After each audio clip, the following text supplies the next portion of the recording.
Мало кто верит в хороший, сочный, очень нежный шашлык из говядины. Верят только те, кто его пробовали.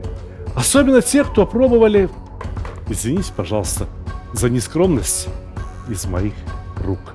Дело в том, что я хорошо знаю устройство мяса. Вот это кусок от спины говядины.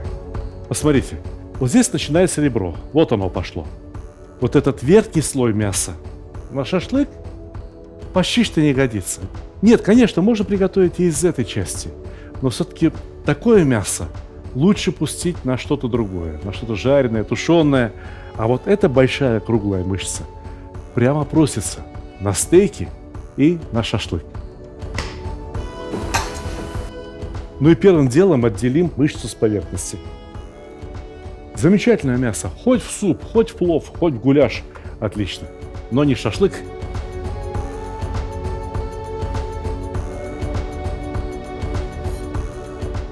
А вот это шашлык.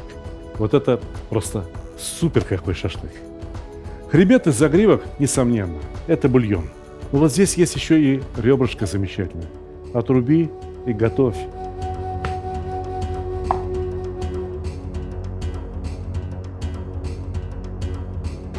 Отличные кусочки, но тоже на что-то другое.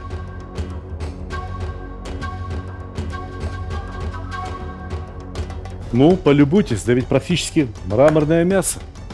Посмотрите, но ведь мясо само показывает, что нужно отделить.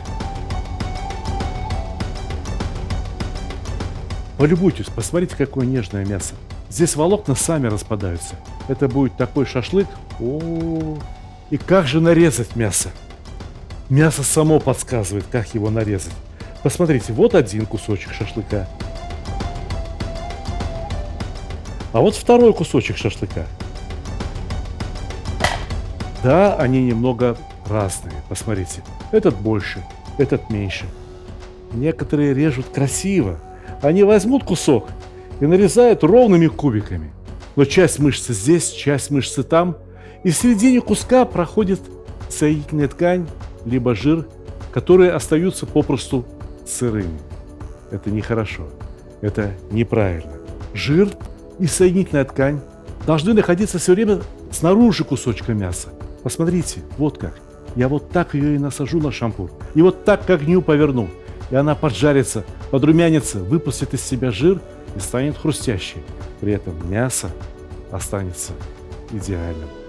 Вот этот кусочек жира. Вы думаете, это плохо? Это очень хорошо.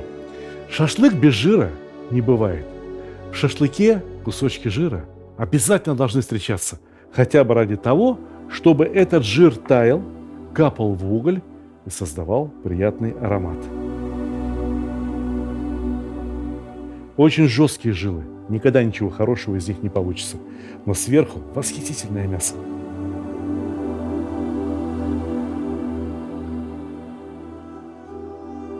Посмотрите, какой нежный кусочек. А вот этот кусок можно нарезать кубиками, чтобы было и вкусно, и красиво.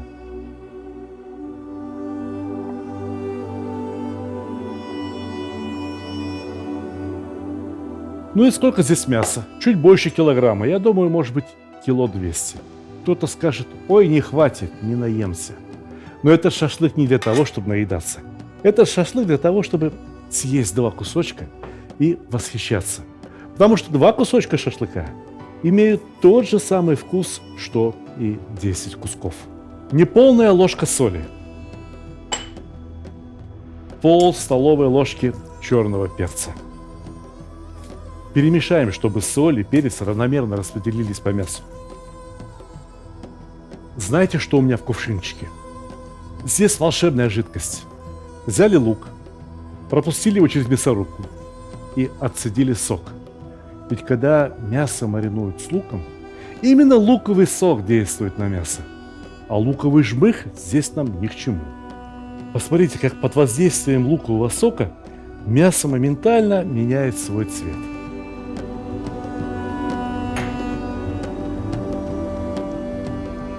Пусть постоит часа 3-4.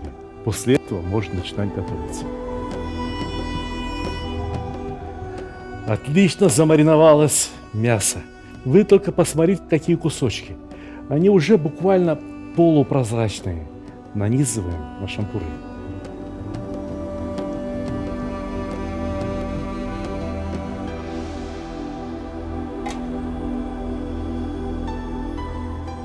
Вау, какой шашлык!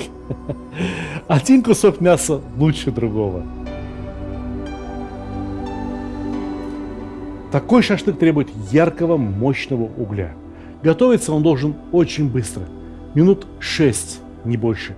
Если вы готовите говяжий шашлык дольше, чем 6 или 8 минут, все, вы его уже испортили.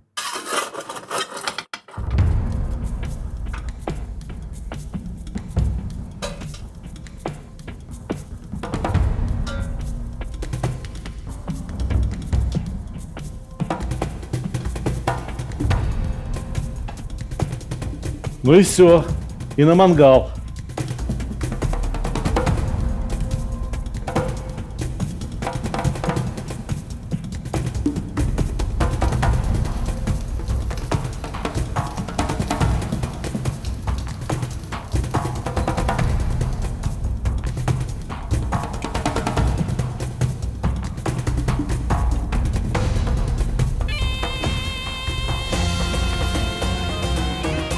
Посмотрите, какое блюдо. Вот сюда можно шашлык положить, а сюда какой-нибудь соус можно налить. Но можно и по-другому поступить. Вот здесь шашлык, а вот сюда салат к шашлыку. Из редьки, из редиски, из зелени, из гранатовых зерен. Наш вкус. А вы знаете, кто сделал такое замечательное блюдо? Ха, компания Вилмакс. Мигон. Отличный фарфор. Готов шашлык. Пора снимать. Отличненько шипит, шкварчит с пылу, с жару. Посмотрите какой. Ну не красавец, а? Красавец. Красавец, а не шашлык.